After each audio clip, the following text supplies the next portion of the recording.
नमस्कार. परत एकदा तुम्हा सर्वांचं स्वागत आहे आपल्या दास ऑफिसर अकॅडमीमध्ये. तर बघा, महाराष्ट्रातील तमाम विद्यार्थ्यांना माझी आग्रहाची विनंती, गट क ची जी परीक्षा आलेली आहे त्या गट क च्या परीक्षेमध्ये तुमच्या इतर गट क च्या सुद्धा परीक्षा किंवा जाहिराती ऍड होऊ शकते पुढच्या 1 ते 2 महिन्यामध्ये. आपण कृषी सेवक म्हणजे सहाय्यक कृषी अधिकारी संबंधी आणि पशुधन पर्यवेक्षक या संबंधी व्हिडिओ मधून तुम्हाला म्हणजे आपल्या बॅचच्या स्टुडंटला आणि तमाम महाराष्ट्रातील ऍग्रिकॉसला सुद्धा सांगितलेलं होतं. तेच विश्लेषण संपूर्ण महाराष्ट्रामध्ये कॉपी पेस्ट झालेलं आहे. मी तुम्हाला पहिलेच सांगितलं होतं ते कॉपी पेस्ट होणार.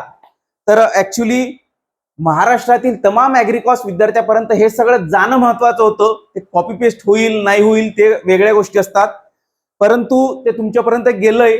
आता मी तुम्हाला अजून एक सांगू इच्छितो की हा गट क चा कट ऑफ, हा गट क ची परीक्षा क्रॅक करायची म्हटलं तर अतिशय इझी आहे.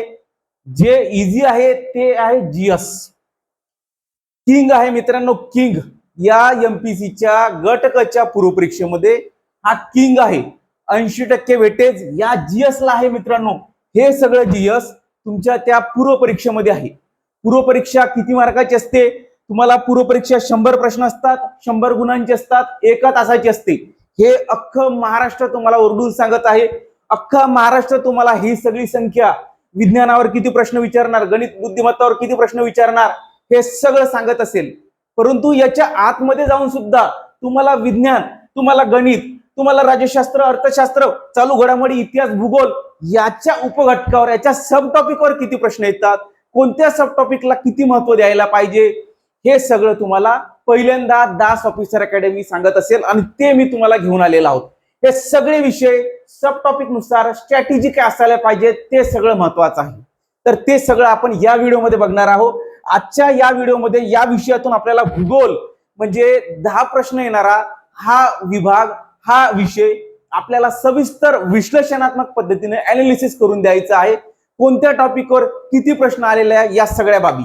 तर चालू करू मित्रांनो. बघा, यामध्ये सर्वात महत्वाचा आपला जे डॉन आहेत, डॉन कोणता आहे? जीएस डॉन आहे मित्रांनो. 80% वेटेज, 80 गुण या डॉनला आहेत.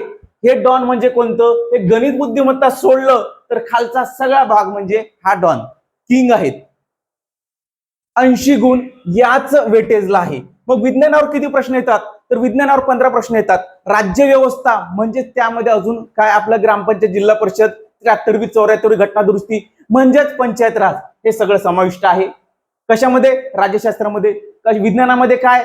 विज्ञानामध्ये भौतिकशास्त्र, जीवशास्त्र, हे सगळं, ते रसायनशास्त्र, हे सगळं महत्वाचं आहे. परंतु महत्वाचं असलं तरी कोणत्या टॉपिकवर जास्त भर द्यायचा, कोणत्या टॉपिकला किती वेटेज आहे, किती म्हणजे किती तुम्ही व्हॅल्युएशन द्यायला पाहिजे, ते सगळं आपण या लेक्चरमध्ये घेणार आहोत. तर बघा, विज्ञानाला 15 प्रश्न विचारतात, गणितला 10 प्रश्न, बुद्धिमत्ताला 10 प्रश्न, अशी टोटल 20 प्रश्नाचा हा वेटेज आहे. इथे 2 मार्क मागं पुढे होऊ शकतो. 18 येऊ शकते, 20 येऊ शकते, 22 येऊ शकते. परंतु विज्ञान गेलं, विज्ञानावर 15 प्रश्न आरामात विचारतात. तुम्हाला राज्यशास्त्र गेलं, 15 प्रश्न आरामात विचारतात. अर्थशास्त्र आहे 15 प्रश्न, चालू घडामोडी आहे 15 प्रश्न. हे 4 जीएसचे असे सब्जेक्ट आहे मित्रांनो. 15 चोक 60. हे जर तुम्ही व्यवस्थित केले तर कट ऑफ तुमचा इथंच क्लिअर होतो. बाकीचे विषय फक्त तुम्हाला कशासाठी? फक्त तुम्हाला म्हणजे काय म्हणतात आपल्याला, कंपनी देण्यासाठी. तुम्हाला कंपनी देण्यासाठी बाकीचे विषय राहतील, भूगोल, इतिहास. परंतु या सुद्धा विषयामधून तुम्हाला मार्क्स काढायचे आहे.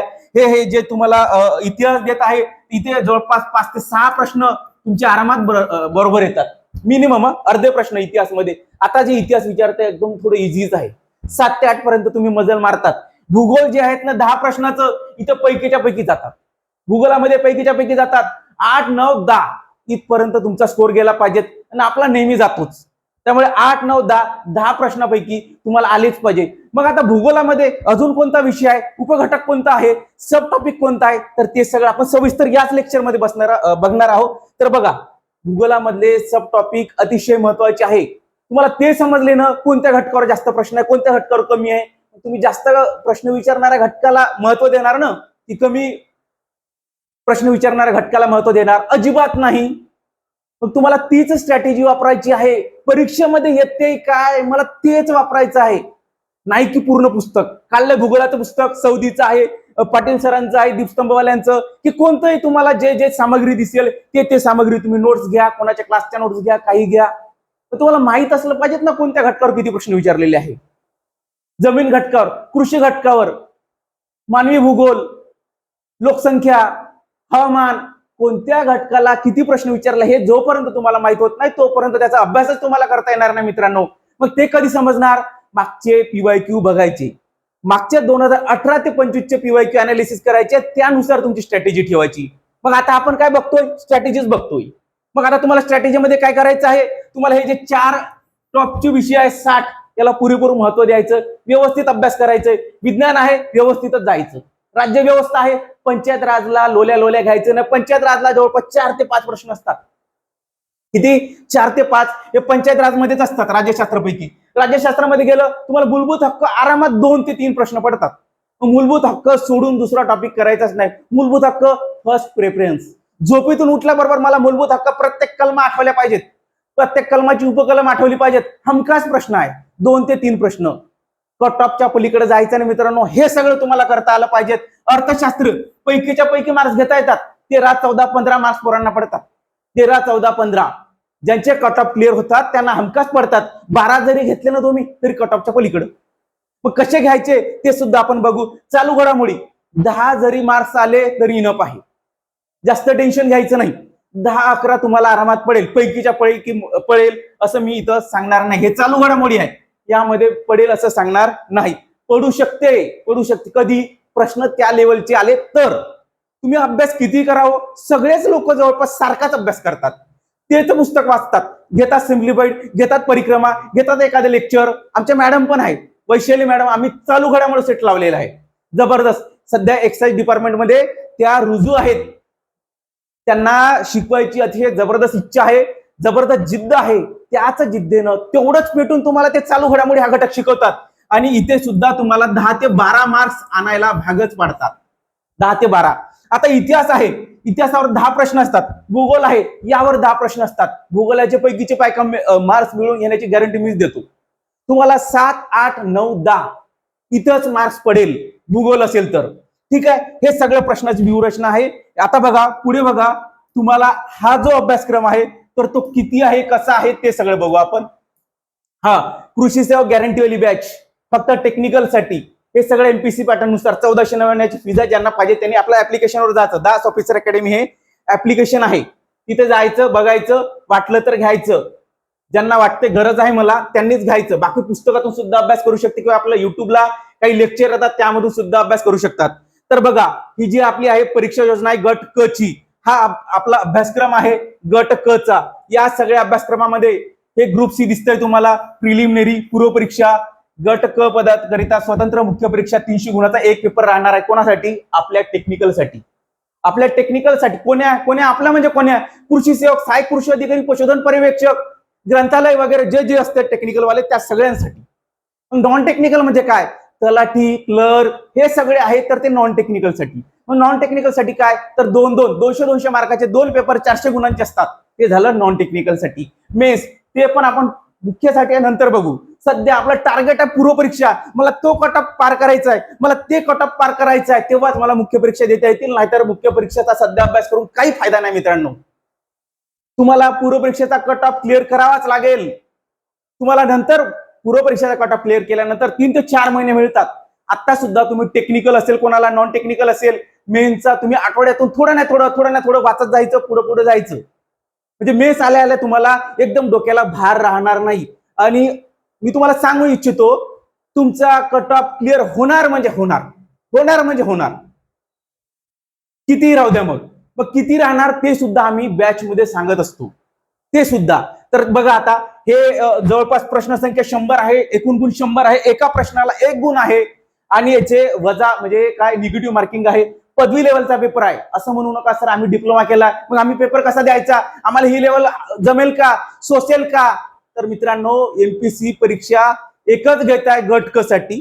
एएमबीआय असो, कृषी डिप्लोमा 10वी+ कृषी डिप्लोमा झालेले असो, किंवा मग पशुधन पर्यवेक्षकसाठी तुमचा जे वेटरनरीचा डिप्लोमा आहे ते झालेले असो, सगळ्यांसाठी एकच परीक्षा आहे पदवी लेवलची. पदवी लेवलची अजूनही यांचं नोटिफिकेशन आलेलं नाही कृषी सेवक किंवा सहाय्यक कृषी अधिकारी आणि पशुधन परीक्षेसाठी. तरी एक आपला अंदाज आहे, कारण AMVI ला त्याच पद्धतीनं त्याच लेवलला तोच क्रायटेरिया तेच मानक ठेवून परीक्षा घेत आहे. पूर्वपरीक्षा मेन्स पूर्वपरीक्षेला तुमचा एक GS चा पेपर सोबत 10 प्रश्न तुमचे गणित बुद्धिमत्ताचे असे टोटल पेपर 1 100 प्रश्न 100 गुण. आणि मेन्सला AMVI ला कसं जात आहे, मेन्सला 150 प्रश्न 300 गुण. एकच पेपर, तुम्हाला मराठी नाही इंग्रजी नाही सध्या तरी दिसत नाही. नो टेन्शन काम आहे, फक्त टेक्निकल करायचं, टेक्निकल करून तुमचं डायरेक्ट सिलेक्शन सहाय्यक कृषी अधिकारी पशुधन पर्यवेक्षक असो किंवा इतर कोणत्याही पोस्ट. तर बघा नॉन टेक्निकल साठी मी काय नंतर मेन्सचे नंतर स्ट्रॅटेजी बघू आपण. सध्या पूर्वपरीक्षा, हे पूर्वपरीक्षामध्ये MCQ राहणार आहेत, 1 तासाचा पेपर राहणार आहे, मराठी व इंग्रजी दोन्ही भाषेमध्ये राहणार आहेत. आता बघा इथे 25% गुण वजा होतील, निगेटिव्ह मार्किंग आहे 25%, 1/4 दिसले. हे काही सांगण्याचं काही गरज नाही, परंतु सांगणं भाग आहे, कारण नवीन विद्यार्थ्यांना हे सगळं माहित राहत नाही. तर बघा हा सगळा अभ्यासक्रम आहे. इतिहासामध्ये काय विचारतात ते, भूगोलामध्ये काय विचारतात ते, अर्थव्यवस्थामध्ये काय असतं ते, आणि हे चालू घडामोडी, राज्यशास्त्र, सामान्य विज्ञान, हे सगळं तुम्हाला मिळून जातील आपल्या टेलिग्राम वरती, ऍप्लिकेशन वरती, व्हॉट्सअप चॅनल वरती किंवा इतरत्र कुठेही मिळतील. परंतु याचं विश्लेषण हे महत्वाचं आहे. मग याचं प्रत्येक विषयाचं विश्लेषण आपण घेऊन आलेलं आहोत. सामान्य विज्ञान असो, अंकगणित असो, बुद्धिमत्ता चाचणी असो. मग कोण घेऊन आलेलं आहे? आपली टीम आहे मित्रांनो, संपूर्ण टीम आहे. तर ती टीम कोणती आहे, तर टीम मी तुम्हाला दाखवू इच्छितो. बघा आपली ही टीम आहे, ती टीम आहे, हीच टीम आहे. अजून 1-2 लोक या टीम मध्ये आहे, सध्या ते आजारी असल्यामुळे सर सांगता येणार नाही. पण धुरंधर टीम आहे, महाराष्ट्रातील सर्वोत्कृष्ट टीम. ही सगळी तुमचं MPSCचा गट क चा कट ऑफ क्लिअर करण्यासाठी लावलेली आहे मित्रांनो. MPSCचा गट क चा कट ऑफ क्लिअर झालाच पाहिजे आमच्या स्टुडंटचा, यासाठी ही टीम लावलेली आहे. कृषी सेवक असो, तलाठी असो, तुमचं क्लर्क असो, कोणत्याही परीक्षा, आता गट क ची जी परीक्षा आहे पूर्व परीक्षा, ती क्लिअर करायची आहेत ना, मग ही टीम आहे. याच टीमने तुमचा प्रत्येक विषय विश्लेषण केलेला आहे. धुरंधर अशी टीम आहे आणि प्रत्येक विषयामध्ये तुम्हाला सांगते बाबा तुला मार्क्स किती येणार आहे. 2 महिन्यात तुम्हाला सांगणं चालू करून टाकते ते. हे आमचे अतुल सर असो, शेखर सर असो, वैशाली मॅडम असो की भुवनेश्वरी मॅडम असो, डायरेक्ट तुमच्याकडे पाहून, तुमचे टेस्ट पाहून, तुमच्या लेक्चरमध्ये किती लेक्चर अटेंड केले, तुम्ही लेक्चर अटेंड केल्यानंतर किती टेस्ट अटेंड केल्या, मग मार्क्स किती येत आहे, हे सगळं तुमच्या त्या काय म्हणतात प्रगती पत्रक, प्रगती अहवाल, तुमचे प्रोग्रेस रिपोर्ट ते बघतात. आणि ते पाहूनच आमचे अतुल सर सांगतात, ते पाहूनच आमचे शेखर सर सांगतात, मॅडम सांगतात, या सगळ्या. बाकी दास सरचा विषयच नाही. संपूर्ण महाराष्ट्रात कृषी घटक, आता तुम्हीच म्हणतात मी माझ्या तोंडून माझी तारीफ करणं चुकीचं आहे, त्यामुळे कृषी जाऊ द्या. आता संपूर्ण महाराष्ट्रात कृषी घटक म्हणजे दास सर, बस समानार्थी करून ठेवले पोरांनी, ते जाऊ द्या. आता तो विषय वेगळा. आता ही सगळी आपली बॅच आहे 28 तारखेपासून, म्हणजे 28 जुलै, लगेच 28 जुलै पासून चालू होत आहे. तुम्ही उद्या पाहिला तर चालू झाली समजा.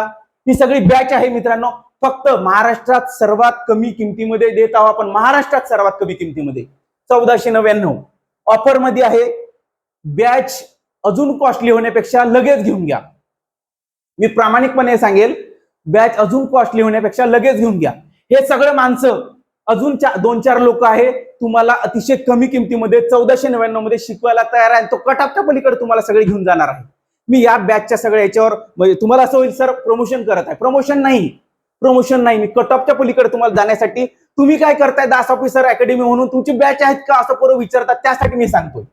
ठीक आहे, तर चला आता पुढे जाऊ आपण. आपल्याला काय बघायचंय, आता भूगोलाचं विश्लेषण बघायचंय. भूगोलाचं विश्लेषण कसं आहे, तर बघा आता मित्रांनो, भूगोलाचं विश्लेषण बघायचं आपल्याला, एक विषय व्यवस्थित क्लिअर करायचा आहे. ते आपले सगळे टेलिग्राम चॅनल आहेत, दास ऑफिसर असो, दास कृषी घटक असो किंवा वेटरनरी वाली असो, ते तुम्हाला लिंकवर मिळेल. मोर इथं जे आपलं सबस्क्रिप्शन मध्ये, जे आपलं बॉक्स आहे तिथे जायचं, मोरला क्लिक करायचं, तिथे तुम्हाला सबस्क्राईब करून घ्या. इथंच कुठेतरी सबस्क्राईब तुम्हाला सापडेल, तिथेच मोरला क्लिक करायचं, लिंक सापडेल सगळ्या.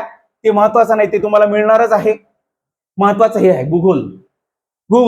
भूगोलचं 2018 पासून तर 2025 पर्यंतचे सगळे पेपर बघितले. त्या सगळ्या पेपरमध्ये आपल्याला काय आढळलं, तर हे आढळलं. काय आढळलं, तर प्रश्नाचं स्वरूप बदललं आहे, प्रत्येक वर्षी बदललेलं आहे. काठिण्य पातळी थोडी चेंज होत आहे, हे सगळं आपल्याला समजलेलं आहे.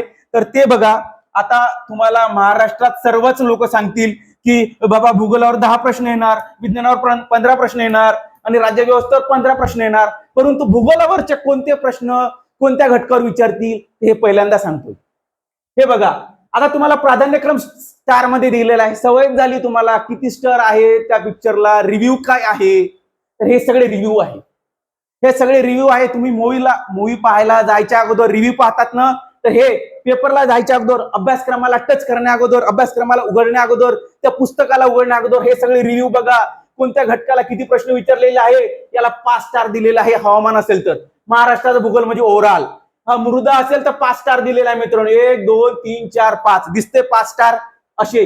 आता अत्यंत महत्वाचा आयोगाने भर कसा दिलेला आहे, अत्यंत जास्त भर दिलेला, अत्यंत जास्त काय, महाराष्ट्राचा भूगोल ओव्हरऑल, हवामान, क्लायमेट, जमीन, मृदा, नदी व नदी प्रणाली, कृषी भूगोल, उद्योग, कमी कमी होता स्टार. आता 3 स्टारवर ऊर्जा आलं. नंतर काय, लोकसंख्या आहे, वाहतूक आहे, खनिज आहे, हे सगळे टॉपिक या भूगोल या विषयावर आहे, या भूगोल या विषयामध्ये आहे. त्यामुळे अजिबात घाबरायचं नाही. तुम्हाला समजलं पाहिजे माझा रस्ता कसा आहे, तुम्हाला समजलं पाहिजे त्या रस्त्यामध्ये कुठं पूल आहे, कुठं पूल येणार आहे, पाऊस आला तर त्या पुलावरून पाणी वाहत जातील का की खालून जातील, हे तुम्हाला समजलं पाहिजे. तुमचा तर्क लागला पाहिजे. मला भूगोल विषयामध्ये कोणत्या विषयाला जास्त भर देऊ, कोणत्या विषयाला कमी भर देऊ, हे सगळं तुम्हाला समजलं पाहिजे. ते समजलं म्हणजे हे विश्लेषण, ते स्टारनुसार हे कोणत्या घटकाला किती महत्व द्यायचं हे सगळं. पुढे बघा, पुढे मित्रांनो, आता महाराष्ट्राचा भूगोल हा जर आपण उपघटक पकडला, पकडला तर जनरली त्यावर महाराष्ट्राचा पठार, कोकण किनारपट्टी, विदर्भ, मराठवाडा, पश्चिम महाराष्ट्र आणि घाट प्रदेश हे सगळं विचारलेलं आहे. हे सगळं विचारलेलं आहे. हे सगळं विचारलेलं आहे. दिसतंय ना, महाराष्ट्राचा पठार, कोकण किनारपट्टी, विदर्भ, मराठवाडा, पश्चिम महाराष्ट्र, घाट प्रदेश हे सगळे प्रशासकीय प्रदेश, तुम्हाला भौगोलिक प्रदेश विचारलेले आहे. मग आता आयोग प्रश्न कसे विचारते, अगोदर आयोग प्रश्न विचारत होतो कोकण कुठं आहे, विदर्भ कुठं आहे, विदर्भातील जिल्हे कोणते, असं विचारत होतं. म्हणजे कुठे आहे हे सगळं विचारत होतं. पण आता असे प्रश्न आहेत का, नाही मित्रांनो. आता त्याऐवजी प्रश्न कसे विचारतात, कोकणात जास्त पाऊस का पडतो असे प्रश्न विचारतात. लागलंय डोक्याला ताण, बसलाय फरक. आता विचारले का, आतापर्यंत काय विचारत होतं, कोकण कुठे आहे, पण आता विचारते कोकणात जास्त पाऊस का पडतो, महाराष्ट्र पठार बेसाल्टचे आहे आतापर्यंत विचारलं जात होतो. पण आता काय विचारते, बेसाल्टचेच का आहे असं विचारलं जात आहे. त्यामुळे तुम्हाला प्रश्नाची स्ट्रॅटेजी माहित असली पाहिजे. नंतर घाट प्रदेशातील हवामानाचे वैशिष्ट्य कोणते हे विचारलं जात आहे. तुम्हाला अशी स्ट्रॅटेजी समजली पाहिजे. आता कन्सेप्ट बेस्ड प्रश्न आहे, कन्सेप्ट समजली पाहिजे तुम्हाला. का म्हणजे का, पंतू, किरंतू, काय जे जे जे आहेत ना आपले, का, कु, की, ते सगळे प्रश्न आले पाहिजेत. कारण तुम्हाला म्हणजे काय काय म्हणते ना आपल्याला, ते व्हायचे प्रश्न ते सगळे तुम्हाला आले पाहिजे. हे सगळे यामध्ये विचारत आहे. पुढे बघा, पुढे आहे हवामान, सर्वात महत्वाचा टॉपिक आहे. 5 स्टार आपण दिलेलं आहे. तर हवामानामध्ये काय विचारते, तर हवामानामध्ये मान्सून विचारते. मान्सूनचा शेतकऱ्यावर आणि महाराष्ट्रावर, संपूर्णतः भारतावर काय जगावरच परिणाम पडते. मग महाराष्ट्रातच मान्सून काय येते, मान्सून भारतातच काय येते, हे सगळं महत्वाचं आहे. मान्सून, जेट प्रवाह, तापमानात उत्क्रमण, पर्जन्य, वायुदाब, ऋतू हे सगळे घटक यामध्ये विचारले जाते. हे सगळे महत्वाचे आहे. का, वारंवार विचारलेले आहे. म्हणून मग आयोगाची मानसिकता काय आहे, आयोग हवामानातील कारणे विचारतो. काय विचारते, कारणे. मान्सूनच काय येतो, जेट प्रवास काय येतो, मग जेट प्रवाह वाहण्याचं कारण काय, हे सगळं इथे विचारलं जातं. उदाहरणार्थ, भारतात मान्सून वाहण्यामागील कारण कोणते, तापमान उत्क्रमण म्हणजे काय, हे सगळं कन्सेप्ट वाईज तुम्हाला विचारलं जातं. हा झाला हवामान विभाग, हवामान घटक. आता मृदा म्हणजे काय, मृदा, काळी मृदा, बेसाल्ट मृदा, जलधारण क्षमता, पीक आणि मृदा संबंध, मृदेची निर्मिती यावर आयोगाचा भर आहे. हे सगळं भर असलेले म्हणजे जिथे जास्त भर आहे ते सगळे टॉपिक. आता सर्वाधिक विचारले जाणारे मुद्दे, काळी मृदा, कापूस, म्हणजे मृदा विचारायचं झालं तर काळी मृदावर विचारेल, पिकं विचारायचं झालं तर कापसावर विचारेल, तुम्हाला बेसाल्ट विचारेल, लॅटराइट विचारेल, गाळाची मृदा विचारेल. याच्यावर सर्वाधिक प्रश्न आलेले आहेत जर तुम्हाला मृदा विचारायचं झालं तर. मग नदी आहे, नद्यावर प्रश्न कसे विचारतात, तर आपण गेल्या 8 वर्षाचा सगळं आढावा घेतल्यानंतर नद्यावर आयोगाचा भर आहे. उपनद्या विचारतात, नदीखोरे विचारतात, नदी व जोड्या लावा, म्हणजे इकडे उगमस्थान, इकडं नदी, इकडं धरण, तिकडे नदी, प्रकल्प, जलविद्युत प्रकल्प असं काहीतरी तुम्हाला विचारलं जातं. म्हणजे काय, जोड्या लावा विचारतं. नदी सोबत जोड्या लावा हमखास प्रश्न. धरणे, परत तसंच कोणतं धरण कोणत्या नदीला जोडलेलं आहे, हे सगळ्या बाबी इथं विचारल्या जातात. उगमस्थान, परत तेच. आता प्रश्नांचा प्रकार काय आहे मी तुम्हाला सांगितलं. योग्य जोड्या लावा हे या नद्यावर जास्त असतात. नंतर स्टेटमेंट बेस, विधानं दिलेले असतात. नंबर 1चं विधान बरोबर की चूक, म्हणजे अ ब क ड असे विधान असतात. आता विशेषतः अ आणि एक विधान, ब आणि विधान, मग इथे खाली पर्याय असतात. अ ब बरोबर, फक्त ब बरोबर, फक्त अ बरोबर, दोन्ही बरोबर दोन्ही चूक असे विधान असतात. अशा पद्धतीचे प्रश्न म्हणजे स्टेटमेंट बेस्ड प्रश्न तुम्हाला सुद्धा विचारले जातात नद्यामध्ये. आता नंतर कृषी भूगोल आहे. याच्यात तोडच नाही आपला. कृषी भूगोल म्हटलं की दास कृषी अगोदर जसे म्हणत होते त्याच पद्धतीने आता दास ऑफिसर सुद्धा म्हणायला लागले. दास कृषी काय, तर दास कृषी दास ऑफिसर अकॅडमीचं अगोदरचं नाव ते सोडा, हे महत्वाचं आहे आपल्याला. मग काय महत्वाचं आहे तर बघा, कृषीमध्ये विचारायचं झालं तर कृषीवरचा भूगोल म्हणजे प्रमुख पिके, कोणकोणते प्रमुख पिके, जसं कापूस आहे, सोयाबीन आहे, ज्वारी आहे, ऊस आहे, भात आहे, ते सगळे प्रमुख पिके. सिंचन, मग सिंचन ठिबक सिंचन पद्धतीने केलं जातं, तुषार सिंचन पद्धतीने केलं जातं, ते सगळे सिंचन पद्धतीचे प्रकार. कृषी प्रदेश, पीक पद्धती, बागायती, हे सगळे प्रश्न म्हणजे या आयोगाचा या सगळ्या मुद्द्यावर भर आहे. नंतर येते उद्योग. आता भर थोडा कमी होत जाईल. उद्योगावर सातत्याने विचारलेले प्रश्न कोणते आहे, तर उद्योगाची केंद्रे, कोणत्या भागात कोणतं केंद्र उद्योगाचं, सिमेंट उद्योग कोणत्या भागात आहे, त्याचं लोकेशन तेच विचारलेलं आहे. तेल शुद्धीकरण कारखाना कुठे आहे, नंतर वस्त्रोद्योग, ऊर्जा उद्योग, हे सगळं विचारलेलं आहे. आता आयोग थेट उद्योग विचारत नाही, पण आयोग उद्योग विचारते आणि ते उद्योग कोणत्या लोकेशनला आहे म्हणजे स्थान विचारते. उद्योग विचारते आणि कच्चा माल कुठून येते ते विचारते. उद्योग विचारते आणि राज्य विचारते. अशा पद्धतीचे प्रश्न आता येत आहे. दिसतंय अशा पद्धतीचे प्रश्न येत आहे. पुढे बघा ऊर्जा. आता मी काय म्हटलं तुम्हाला, आता महत्व थोडं कमी होत चाललं, परंतु ऊर्जा, इथेनॉल, पेट्रोल, काय मुद्दा गाजत आहे, मग तोच मुद्दा तुम्हाला विचारणाऱ्या गटकमध्ये बघा. पवन ऊर्जा, जलविद्युत, आता हे सगळे प्रकल्प आहे. तर यामध्ये काय काय बघा, आता यामध्ये तुम्हाला काय विचारणार, पवन ऊर्जा विचारणार. अजून काय विचारणार, जलविद्युत ऊर्जा. अजून काय विचारणार, तर यापैकी काय महत्वाचं आहे, ते महत्वाचं आहे तेच विचारलं जाते. काय विचारलं जाते, जे महत्वाचं आहे ते. पवन ऊर्जा विचारले का, नाही विचारणार. सध्या आपल्याला इथेनॉल महत्वाचं आहे. जलविद्युत विचारणार, औष्णिक ऊर्जा विचारणार, अणुऊर्जा सध्या तरी महत्वाचं नाही. जे ट्रेंडिंग मध्ये आहे तेच विचारले जाते. इन्स्टावर रील बघतात ना तुम्ही, त्याच पद्धतीनं तेच ट्रेंडिंग मध्ये आपल्या अभ्यासात पण असते. लोकसंख्यावर कन्सेप्ट बेस्ड प्रश्न असतात. घनता कोणत्या राज्यात जास्त आहे, कोणत्या जिल्ह्याची जास्त आहे, मग घनतेची कन्सेप्ट तुम्हाला माहिती पाहिजे ते तसे प्रश्न. घनता, अतिलोकसंख्या, हे बाकी सगळ्या गोष्टी. आता वाहतूकवर आयोगाचा भर असते. वाहतूकमध्ये रेल्वे विभाग असो, बंदर असो, विमानतळ असो की महामार्ग असतो, त्या सगळ्या याच्यावर. पण आता हे थोडं कमी कमी भर आपल्याला दिसतोय. तर बघा, आता मी तुम्हाला एवढं सगळं रामायण सांगितलं, मग एवढ्या सगळ्या रामायणामध्ये काय काय महत्वाचं आहे, निष्कर्ष काय निघतोय, तर ते बघा. निष्कर्ष असा निघतोय, 2018 मध्ये अधिक माहिती प्रधान प्रश्न होते.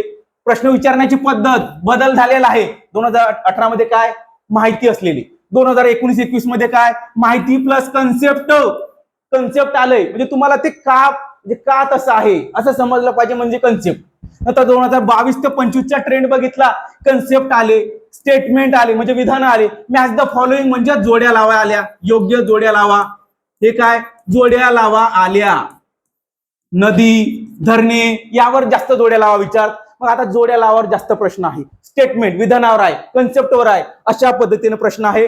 मग आता सर्वाधिक आवडणारे प्रश्नाचं स्वरूप काय असतात, योग्य जोड्या, 2 विधाने, 4 विधाने, अयोग्य विधान निवडा, कारण सांगा, नदी व उपनदी यावर प्रश्न विचारतात. नंतर काय, पीक आणि मृदा यावर प्रश्न विचारले जातात. नंतर काय, उद्योग आणि राज्य, म्हणजे कोणतं उद्योग कोणत्या राज्यामध्ये म्हणजे काय प्रगती पथावर गेलेलं आहे ते सगळं. पीक आणि मृदा म्हणजे कापूस पिकासाठी कोणती मृदा लागते, कोणती मृदा पाहिजे, ऊस पिकासाठी कोणती मृदा पाहिजे, ते सगळं आपल्याला विचारलं जात आहे. ठीक आहे, हे झालं भूगोलाचं मित्रांनो सविस्तर तुम्हाला काय म्हणतात अनालिसिस. बघा, आता मी विद्यार्थी आहो, तुम्ही विद्यार्थी आहात. तुम्ही विद्यार्थ्याच्या दृष्टिकोनातून तुम्हाला मग आता सर्वाधिक वेळ कशाला द्यायला पाहिजे मी ते तुम्हाला सांगितलेलं आहे. परत एकदा तुम्हाला सांगू इच्छितो, महाराष्ट्राचा भूगोल ओव्हरऑल, नंतर हवामान 5 स्टार, मृदा 5 स्टार, नद्या 1 स्टार कमी झाल्या 4, नद्या 5 स्टार, नंतर कृषी 1 स्टार कमी झाला 4 स्टार, उद्योग, ऊर्जा, लोकसंख्या, वाहतूक. क्रम वरून खाली गेलेला आहे. तुम्हाला हवामान, मृदा, नद्या, कृषी हे सगळं व्यवस्थितच बघावं लागेल, त्याच्यानंतर याला महत्व द्यावं लागेल. ठीक आहे, पुढे बघा.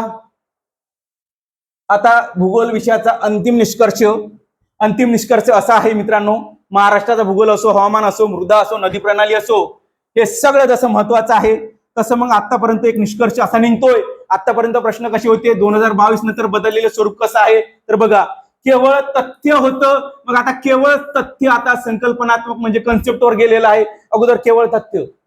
अगोदर काय विचारलं होतं भूगोलामध्ये, काय समजा आता महाराष्ट्राची स्थापना कधीची आहे ते विचारलं. पण आता मग महाराष्ट्राची स्थापना कधी झाली ते विचारत नाही. मग आता कन्सेप्ट म्हणजे महाराष्ट्र स्थापनेमागे कोणाकोणाची भूमिका होती, महाराष्ट्र स्थापनेमध्ये काय महत्वाचं आहे ते सगळं, कोणते कोणते नेते होते, महाराष्ट्र स्थापना का झाली, मुंबई इकडे का आली, हे सगळं.